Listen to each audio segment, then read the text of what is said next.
Hello बच्चों, स्वागत है आपका हमारे YouTube चैनल ज्ञान गंगा में। इस वीडियो में हम लोग क्लास 10 पहला चैप्टर केमिस्ट्री का रासायनिक अभिक्रिया एवं समीकरण पूरे चैप्टर को एक ही वीडियो में कवर करने का प्रयास करेंगे ताकि एग्जाम में हमें कम समय में ज्यादा चीजें कवर हो सके। तो चलिए वीडियो को स्टार्ट कर लेते हैं। सबसे पहले हम लोग समझ लेते हैं कि हमारे चैप्टर का नाम है रासायनिक अभिक्रिया। तो ये रासायनिक अभिक्रिया होती क्या है?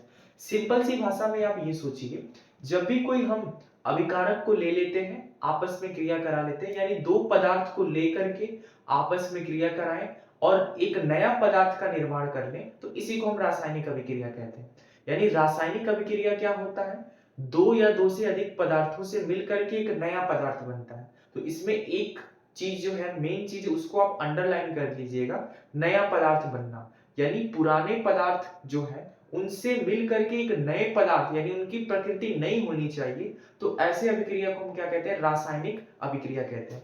जैसे एग्जांपल अगर हम ले लें तो यहाँ लिखा है लोहा। लोहा पर अगर हम ऑक्सीजन की क्रिया कराते हैं तो जंग बन जाता है।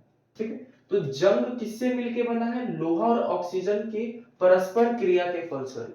तो लोहा की प्रकृति अलग होती है, ऑक्सीजन की प्रकृति अलग होती है, और नया जो हमारा उत्पाद बन रहा है उसकी प्रकृति अलग है। जो जंग बन रहा है वो इन दोनों से भिन्न है।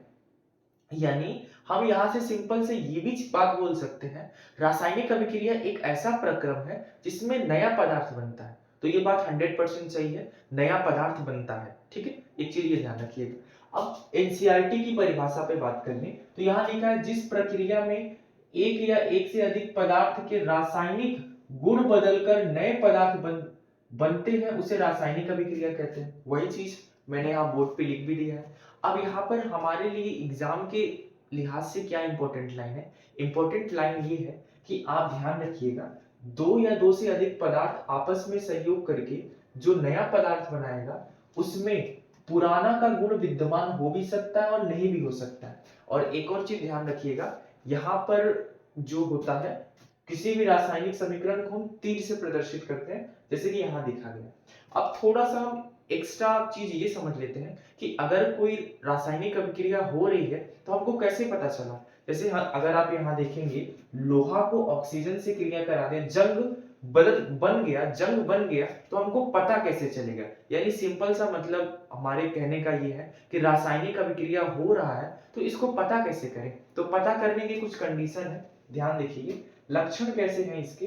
अगर किसी रासायनिक अभिक्रिया में, मतलब दो पदार्थ आपस में मिल करके उत्पाद बना रहा है, तो उस कंडीशन में अगर अभिक्रिया में रंग का परिवर्तन होगा तो हम बोलेंगे कि रासायनिक अभिक्रिया हुआ है। या फिर ताप उत्सर्जित होगा, अगर कोई अभिक्रिया हो रहा है उसमें से ताप बाहर निकलने लगे तो भी हम बोलेंगे रासायनिक अभिक्रिया हो रहा है। गैस निकले तो भी रासायनिक अभिक्रिया हो रहा है। अवक्षेप बने, अवक्षेप क्या होता है? जब भी कोई चीज देखा होगा आपने, रासायनिक अभिक्रिया करा लिया किसी चीज को, तो नीचे जाकर के कोई पदार्थ नीचे जाकर के जम जाता है। तो अगर मान लीजिए कोई पदार्थ का रासायनिक अभिक्रिया करा रहे हैं, तो कराने के दौरान नीचे जाकर के एक ठोस पदार्थ नीचे जाकर के बैठ जाता है, इसी को हम लोग क्या कहते हैं? अवक्षेप कहते हैं। आगे हम लोग थोड़ा सा और विस्तार से इसको समझ लेंगे, अभी इतना समझिए। फिर गंध का परिवर्तन, इसके गंध में परिवर्तन, सिंपल सा मतलब ये है कि ये जो 4-5 पॉइंट लिखा है, इसमें से आपको कोई भी घटना देखने को मिल रहा है तो उसके आधार से हम यह निष्कर्ष निकालेंगे कि अभिक्रिया हो रहा है। यानी अभिक्रिया होने के लिए रंग में परिवर्तन, गंध में परिवर्तन, ताप का निकलना या फिर अवक्षेप बनना, इसमें से कोई भी घटना अगर घटित होती रही है तो हम डायरेक्ट बोलेंगे कि वो क्या हो रहा है? रासायनिक अभिक्रिया हो रहा है। ठीक है, तो अब आगे बढ़ जाते हैं। अब हम लोग आगे बात कर लेते हैं कि रासायनिक समीकरण क्या होता है। जैसे आप देखिए, जब भी कोई रासायनिक अभिक्रिया होती है तो रासायनिक अभिक्रिया में अभिकारक और उत्पाद दोनों होते हैं। तो जो भी चीज अभिकारक है और उत्पाद है तो उनको रासायनिक सूत्र के द्वारा या रासायनिक संकेत के द्वारा प्रदर्शित करके हम रासायनिक अभिक्रिया को दिखाते हैं, उसी को हम कहते हैं रासायनिक समीकरण। जैसे कि अगर यहाँ पे आप देखेंगे तो यहाँ पर क्या हो रहा है? मैग्नीशियम और ऑक्सीजन दोनों की क्रिया से एक उत्पाद बन रहा है, मैग्नीशियम ऑक्साइड। तो यहाँ पर अगर आप ध्यान से देखेंगे तो यह क्या चीज हो रहा है? एक रासायनिक अभिक्रिया हो रहा है।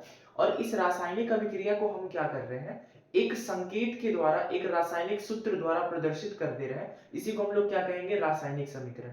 ठीक है, तो अब आगे हम समझ लेते हैं रासायनिक समीकरण से मिलता जुलता एक और चीज होता है शब्द समीकरण।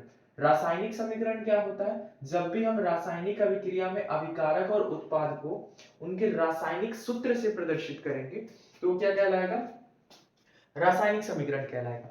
परंतु जब हम इसी रासायनिक समीकरण को उनके शब्दों के रूप में लिख देंगे, जैसे कि मान लीजिए ये मैग्नीशियम है तो मैग्नीशियम लिख दिया, ये ऑक्सीजन है तो ये ऑक्सीजन लिख दिया, अभी उत्पाद में मैग्नीशियम ऑक्साइड बना है तो मैग्नीशियम ऑक्साइड लिख दिया। तो यहाँ पर ये जो है ना, ये भी एक रासायनिक समीकरण है, लेकिन ये शब्दों के रूप में लिखा गया और ये सांकेतिक रूप में लिखा गया। इसको हम कहते हैं सांकेतिक और इसको कहते हैं शब्द समीकरण। ठीक है, तो ये चीज ध्यान रखिएगा, एग्जाम में कभी यहां से भी क्वेश्चन बना सकता है। ठीक है, तो रासायनिक समीकरण। अब यहाँ पर एक प्रश्न यहाँ पर ये बनता है कि रासायनिक समीकरण लिखना क्यों पड़ता है? तो आप खुद सोचिए, जैसे मान लीजिए यहाँ पर लिखा गया है मैग्नीशियम और ऑक्सीजन, तो अगर मैं इसको भाषा के रूप में लिखूं कि जब हम मैग्नीशियम को ऑक्सीजन से क्रिया कराते हैं तो मैग्नीशियम ऑक्साइड बनता है, तो इतनी लंबी, थोड़ी बहुत लंबी भाषा हो गई है। तो जब भी हम किसी रासायनिक समीकरण को प्रदर्शित करना हो संक्षिप्त रूप में, तो रासायनिक समीकरण का ही प्रयोग करते हैं। यानी रासायनिक समीकरण अभिक्रिया को संक्षिप्त रूप में लिखने का एक माध्यम होता है। ठीक है, तो यहाँ पे जितना बड़ा हम रासायनिक अभिक्रिया का पूरा थ्योरी ना लिख करके उसको संक्षिप्त रूप में लिख देते हैं, इसी को हम कहते हैं रासायनिक समीकरण। रासायनिक समीकरण ये हो गया, दोनों के दोनों रासायनिक समीकरण कहलाएंगे। ये शब्द के रूप में, इसीलिए इसको हम बोलेंगे शब्द रासायनिक समीकरण, और ये संकेत के रूप में है, जैसे मैग्नीशियम का संकेत Mg होता है, ऑक्सीजन का संकेत O2 होता है, तो इसी तरह हमने magnesium Mg plus O2 it gives MgO, magnesium oxide बना दिया। तो इस तरह से हम क्या कर सकते हैं, रासायनिक समीकरण को समझ सकते हैं। अब आगे समझ लेते हैं। असंतुलित रासायनिक समीकरण अपने आप की परिभाषा खुद देता है। संतुलित का मतलब होता है संतुलन और असंतुलित का मतलब होता है असंतुलन। अब यहाँ पर हम इसको अच्छे से कैसे समझेंगे, जैसे खुद देखिए यहाँ पर एक रासायनिक समीकरण लिखा गया है। इस रासायनिक समीकरण में जितने भी तत्व हैं आप खुद काउंट कर लीजिए। आप सभी को ये पता होगा कि यहाँ पे तीर के इस साइड जो भी चीज लिखा होता है इसको हम लोग क्या नाम देते हैं, इसको बोला जाता है अभिकारक। और तीर के इस साइड जो लिखा रहता है उसको हम लोग क्या नाम देते हैं, इसको हम बोलते हैं उत्पाद। ठीक है, रिएक्टेंट और प्रोडक्ट। अब यहां पर देखिए, यहां पर अभिकारक में कौन कौन सा तत्व है, Fe है, हाइड्रोजन है और ऑक्सीजन है। इसके कितने घटक है, एक है। हाइड्रोजन कितना है, दो है। ऑक्सीजन कितना है, एक है। इस पे आ जाइए, उत्पाद में इसमें भी Fe है, इसमें भी O है, इसमें भी H है। Fe कितना है, तीन है। ऑक्सीजन कितना है, चार है। हाइड्रोजन कितना है, दो है। तो आप खुद सोचिए, यहां पर हमने अभिकारक लिखा है, अभिकारक में Fe एक है लेकिन उत्पाद में Fe तीन है।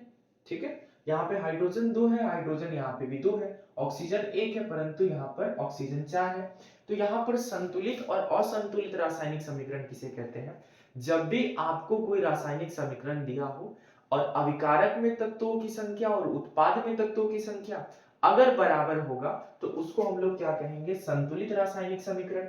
परंतु इनकी संख्या जब बराबर नहीं होगी तो उसको हम लोग क्या कहेंगे, असंतुलित रासायनिक समीकरण कहेंगे। ठीक है, तो आप खुद बता सकते हैं कि ये कौन सा रासायनिक समीकरण है। देखिए यहाँ पर Fe एक है, यहाँ पे Fe तीन है, तो यानी ये दोनों संतुलित नहीं है, तो इसको हम बोलेंगे असंतुलित रासायनिक समीकरण। यानी इसको हमें क्या करना पड़ेगा, संतुलित करना पड़ेगा। तो हम लोग संतुलित कैसे करते हैं इसको भी यहाँ सीख लेते हैं।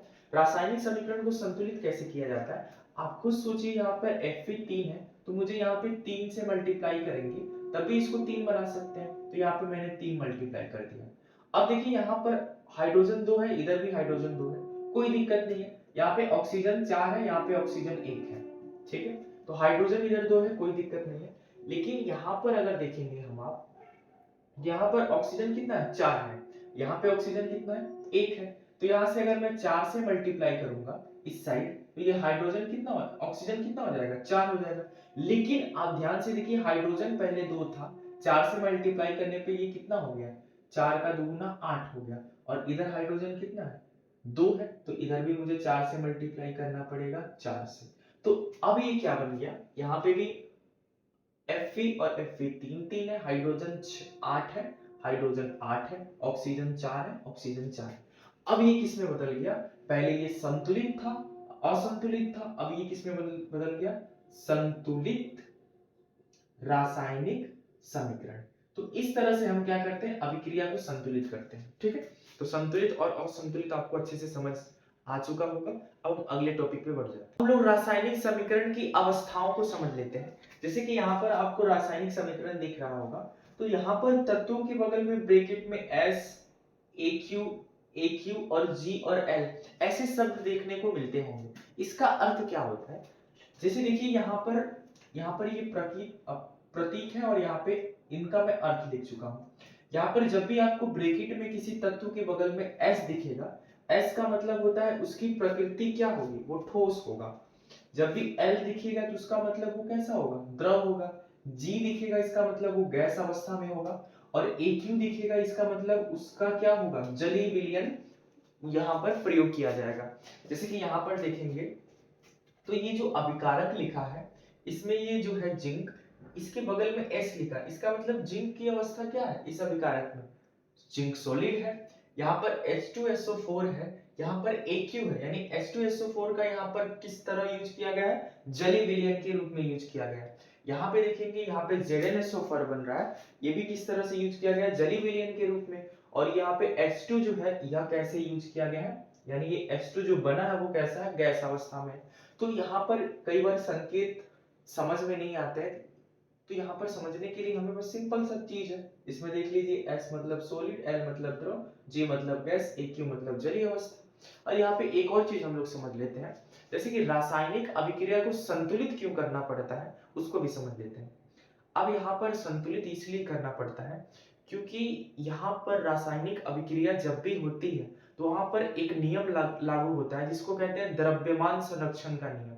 द्रव्यमान संरक्षण का नियम क्या कहता है, द्रव्यमान संरक्षण का नियम यह कहता है जब भी हम किसी अभिकारक से उत्पाद की ओर जाते हैं तो इस संसार में जब भी कोई चीज बदल रहा है, नया चीज में बन रहा है, तो जो पुराना चीज होता है ना उसको खत्म नहीं किया जाता, उसी पुरानी चीज से नया चीज बनाया जाता है। यानी अगर हम सिंपल सी भाषा में इसकी परिभाषा पे गौर करें तो द्रव्यमान संरक्षण एक ऐसी प्रक्रिया है जिसमें ना हम किसी पदार्थ को नष्ट कर सकते हैं ना ही किसी नए पदार्थ को उत्पन्न कर सकते हैं, बस एक रूप से दूसरे रूप में बदल सकते हैं। तो आप खुद सोचिए, जब हम नए पदार्थ ना बना सकते हैं ना नया पदार्थ निर्माण कर सकते हैं, तो जो अभिकारक में जो तत्वों की संख्या होगी वही उत्पाद में तत्वों की संख्या होगी। तो इसीलिए हम किसी रासायनिक अभिक्रिया को संतुलित करते हैं। क्यों, क्योंकि वहां पर नियम लागू होता है द्रव्यमान संरक्षण का नियम। ठीक है, अब हम आगे बढ़ जाते हैं। अब हम लोग रासायनिक समीकरण के प्रकार पे बात कर लेते हैं। देखिए रासायनिक समीकरण के कई प्रकार होते हैं। पहला होता है संयोजन अभिक्रिया। संयोजन अभिक्रिया नाम में ही अपनी परिभाषा एक्सप्लेन कर रहा है। संयोजन का मतलब होता है मिलना। जब अभिकारक, दो अभिकारक परस्पर मिलकर के केवल एक उत्पाद बनाते हैं। यहाँ पर आप एक चीज अंडरलाइन कर लीजिएगा, एक अभिकारक, ध्यान रखेंगे संयोजन अभिक्रिया तभी होगा जब दो या दो से अधिक अभिकारक मिल करके केवल एक उत्पाद बनाएंगे, तो उसको हम कहते हैं संयोजन अभिक्रिया। जैसे देखिए CaO प्लस H2O, ये दो अलग अलग अभिकारक हैं और मिल करके जो उत्पाद बना रहा है वो केवल एक बन रहा है, तो इसको हम कहते हैं संयोजन अभिक्रिया। ठीक है, दूसरा हम देखेंगे अपघटन अभिक्रिया। अपघटन का मतलब होता है टूटना। ठीक है, तो यहां पर देखिए जब एक अभिकारक, ध्यान से सुनिएगा, एक अभिकारक दो या दो से अधिक उत्पादों में टूट जाता है तो उसको हम कहते हैं अपघटन। जैसे कि CaCO3 ये CaO प्लस CO2 में टूट गया है, मतलब एक दो भागों में बट गया है, इसको हम कहते हैं अपघटन। अब देखिए अपघटन जो टूट रहा है वो किसी के प्रभाव में टूटेगा, तो अगर वो ताप के प्रभाव में टूटेगा तो उसको तापीय अपघटन कहेंगे। अगर वो विद्युत के प्रभाव में टूटेगा तो उसको हम विद्युत अपघटन कहेंगे। अगर वो प्रकाश के प्रभाव में टूटेगा तो उसको हम क्या कहेंगे, प्रकाश अपघटन कहेंगे। तो एग्जाम में यहां से भी एक एक लाइन का प्रश्न आता है, इसको ध्यान से देखिएगा। अब हम विस्थापन की बात कर ले, विस्थापन अभिक्रिया क्या होता है, तो नाम से ही स्पष्ट कर रहा है। विस्थापन का मतलब होता है किसी को हटाकर खुद आ जाना, मतलब एक चीज दूसरी चीज को हटाकर उसकी जगह पे आ गई। अब ऐसा होता क्यों है, जैसे अगर आप देखेंगे तो जितने भी तत्व होते हैं ना उसमें एक क्रियाशीलता का क्रम होता है। कुछ ज्यादा अधिक क्रियाशील होता है, कुछ कम अधिक क्रियाशील होता है। तो जो ज्यादा अधिक क्रियाशील होता है वो कम अधिक क्रियाशील वाले धातुओं को उनके यौगिक में से हटा करके खुद उनके जगह पर जा करके अभिक्रिया कर लेता है और एक नया उत्पाद बना लेता है। जैसे अगर आप देखेंगे यहाँ पर तो जिंक है और CuSO4 है। तो CuSO4 अपने यौगिक के साथ आसानी से आराम से बैठा था, लेकिन जैसे ही जिंक आया तो जिंक अधिक क्रियाशील होने के कारण ये क्या करेगा, Cu को इसके जगह से हटा करके खुद जिंक सल्फर के साथ जाकर के बैठ जाएगा और Cu को अलग कर देगा। तो ऐसे अभिक्रिया को हम क्या कहते हैं, विस्थापन। नाम से ये स्पष्ट है। अब ये इसको विस्थापित इसलिए कर पाता है क्योंकि जिंक क्या होता है, अधिक क्रियाशील होता है और Cu क्या होता है, कम क्रियाशील होता है। तो इसको हम कहते हैं विस्थापन अभिक्रिया। अब आगे बात कर लेते हैं द्विविस्थापन अभिक्रिया क्या होती है। तो द्विविस्थापन नाम से ही स्पष्ट है, द्वि मतलब दो, विस्थापन मतलब विस्थापित। तो जब क्या होगा, दो यौगिक अलग अलग तत्वों को विस्थापित करके अलग अलग जगह पे चले जाएंगे। जैसे देखिए यहाँ पर Na जो है वो SO4 के साथ है और Ba जो है वो Cl के साथ है। तो ये अलग अलग यौगिक बना रहे हैं अभी, लेकिन यहाँ पर देखिए Ba इसके जगह पे आ जाएगा और Na इसके जगह पे आ जाएगा। तो ये बना लेगा BaSO4 और ये बना लेगा NaCl। तो इस तरह के जो भी अभिक्रिया होते हैं उनको हम द्विविस्थापन अभिक्रिया कहते हैं, क्योंकि एक अभिकारक दूसरे के साथ दूसरे के स्थान पे जा रहा है और दूसरा तत्व दूसरे के स्थान पे जा रहा है और इस तरह से दोनों एक नए यौगिक का निर्माण कर रहे हैं। तो इस तरह से दो तत्व अलग अलग प्रकृति के थे और दो अलग अलग यौगिक का निर्माण कर रहे हैं, तो इसको हम कहते हैं द्विविस्थापन अभिक्रिया। ठीक है। फिर यहाँ पर एक अभिक्रिया होता है ऑक्सीकरण, जिसको कहते हैं ऑक्सीडेशन। ऑक्सीडेशन का मतलब क्या होता है, ध्यान से देखिए। आप इसमें से कोई भी एक नियम लगा लीजिए। जैसे अगर किसी अभिकारक में जब वो उत्पाद बन रहा हो, तो अगर अभिकारक से उत्पाद बनने की प्रकृति में हाइड्रोजन कम हो जाए या फिर ऑक्सीजन बढ़ जाए, दोनों में से कोई एक हो जाए या दोनों हो जाए तब भी चलेगा। हाइड्रोजन कम हो जाए या ऑक्सीजन बढ़ जाए, उसको कहते हैं ऑक्सीडेशन यानी ऑक्सीकरण। तो आप यहाँ देखिए Cu और O2, यहाँ पर Cu के पास कोई ऑक्सीजन दिख रहा है, लेकिन जैसे ही अभिकारक से उत्पाद बन रहा है तो इसके पास एक ऑक्सीजन आ जा रहा है, यानी यहाँ पे ऑक्सीजन में क्या हो जा रही है, वृद्धि हो जा रही है। यानी ऑक्सीजन में वृद्धि हो जा रही है, यानी हम डायरेक्ट बोल रहे हैं कि Cu का क्या हो जा रहा है, ऑक्सीकरण हो जा रहा है। ठीक है। तो ऑक्सीकरण मतलब समझ में आ गया, ऑक्सीजन की वृद्धि या हाइड्रोजन की कमी, कुछ भी हो जाए। ठीक है, दोनों होगा तभी चलेगा। अब देखिए यहाँ पर है अपचयन, जिसको हम कहते हैं रिडक्शन। इसी का उल्टा होता है, यहाँ पर ऑक्सीजन की कमी हो या हाइड्रोजन की वृद्धि हो। जैसे यहाँ पे देखिए, यहाँ पर ये जो CuO था, इसके पास ऑक्सीजन था, लेकिन जैसे ही उत्पाद बना ऑक्सीजन गायब हो गया। तो खुद सोचिए। और इसमें देखिए यहाँ पर हाइड्रोजन इस यौगिक के पास नहीं है, लेकिन यहाँ पर हाइड्रोजन के पास ऑक्सीजन नहीं है, लेकिन यहाँ पे हाइड्रोजन के पास ऑक्सीजन आ गया। तो यहाँ पर हम CuO का बोल देंगे, यहाँ पर ये क्या हो जाएगा, CuO का क्या हो गया है, अपचयन हो गया है। क्यों, किसमें हो रहा है, Cu में हो जा रहा है। ठीक है, तो ये चीज भी ध्यान रखिएगा। रिडॉक्स अभिक्रिया क्या होता है, जब किसी अभिक्रिया में ऑक्सीकरण और अपचयन दोनों एक साथ घटित होते हैं। ध्यान से सुनिएगा, यानी किसी एक तत्व का ऑक्सीकरण हो रहा हो और उसी अभिक्रिया में किसी दूसरे तत्व का अपचयन हो रहा हो, यानी एक ही अभिक्रिया में ऑक्सीकरण भी देखने को मिल जाए, एक ही अभिक्रिया में हमें अपचयन देखने को मिल जाए, तो उस अभिक्रिया को संयुक्त रूप में क्या कहेंगे, रिडॉक्स अभिक्रिया कहेंगे। तो ये क्या हो जाएगा, रिडॉक्स अभिक्रिया, यानी अभिकारक और उत्पाद जो हो रहा है, अभिकारक से उत्पाद जो बन रहा है उसमें ऑक्सीकरण और अपचयन दोनों हो रहा है, तो इस अभिक्रिया को हम क्या कहते हैं, रिडॉक्स अभिक्रिया कहते हैं। जितने भी रासायनिक अभिक्रियाएं इंपॉर्टेंट थी उसको हमने कवर कर लिया। दो और हो सकती हैं, उष्माक्षेपी और उष्माशोषी। ठीक है, तो इसको भी हम लोग कवर कर लेंगे। अब थोड़ा सा मैं इसको एक्सप्लेन कर देता हूँ, लिख नहीं रहा हूं मैं, एक्सप्लेन कर देता हूँ। उष्माक्षेपी अभिक्रिया, उष्माक्षेपी का मतलब क्या होता है, जब भी हम अभिकारक से उत्पाद बनाए, तो यहाँ पर जब भी अभिकारक से उत्पाद बनने की प्रक्रिया में, अब देखिए यहाँ पर शब्द यूज किया जा रहा है उष्माक्षेपी। क्षेपी का मतलब होता है उष्मा निकले बाहर, यानी अभिकारक से उत्पाद बन रहा, तो उत्पाद जो बन रहा है उसमें उष्मा भी बन जाए, यानी जो ऐसी अभिक्रिया जिसमें हमें उष्मा प्राप्त हो ऊष्माक्षेपी अभिक्रिया कहलाती है। और ऐसी अभिक्रिया जिसमें हम ऊष्मा देनी पड़ती हो उसे हम ऊष्माशोषी अभिक्रिया कहते हैं। ठीक है, तो यहाँ पर हमारे जो चैप्टर में है दो चीज और है, एक है संक्षारण, एक है विकृत ग्रंथिता। संक्षारण क्या होता है, जब भी लोहे जैसे धातुओं पर जंग लगता है। जंग क्यों लगता है, जब उसको हम वायु में खुला छोड़ देते हैं तो लोहे के ऊपर क्या हो जाता है, लोहा का ऊपर वाला जो भाग है वो ऑक्सीजन से क्रिया करके जंग बना लेता है।